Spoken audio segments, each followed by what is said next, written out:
Dans cette vidéo de rappel numéro 3, nous allons parler de l'énergie apportée par une force au système. Et cette énergie apportée va aussi s'appeler le travail d'une force.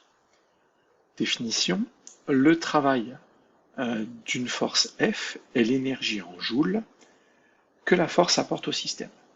Comment on lit cette écriture? C'est le travail qu'apporte la force F pour un déplacement de A vers B. Donc cette énergie est apportée lorsque cette force s'applique sur le système durant le trajet du point A vers le point B. La formule permettant de calculer donc le travail donc est une énergie, je le répète. Donc le travail sera aussi en joules, tout comme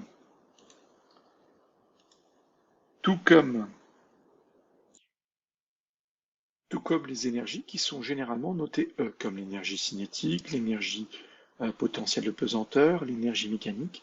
Là, le W représente également une énergie. Donc c'est une énergie apportée par une force. La formule donc du travail d'une force constante, donc F est une force constante, dont le point d'application se déplace de A vers B, est égal à un produit scalaire. Le produit scalaire, c'est une opération qui a lieu entre deux vecteurs. Donc ça sera le produit scalaire entre le vecteur de la force F et le vecteur déplacement AB. Donc le travail qu'exerce la force F constante entre A et B, c'est le produit scalaire entre le vecteur F et le vecteur AB. Et ce produit scalaire peut être calculé en prenant la norme du vecteur F multiplié par la norme du vecteur AB multiplié par cosinus alpha, qui est l'angle qui est fait entre le vecteur AB et le vecteur F. Donc ici, la norme du vecteur F, c'est la valeur de la force. La norme du vecteur AB, c'est la distance séparant le point A du point B. Et l'angle ici sera donné en degrés. Donc alpha est l'angle en degrés entre la force F et le vecteur déplacement. Alors, une petite précision ici.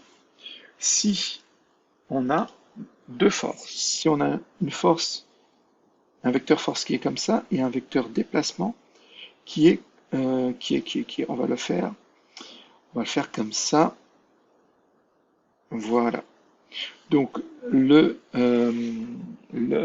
alpha va être ici. Si on avait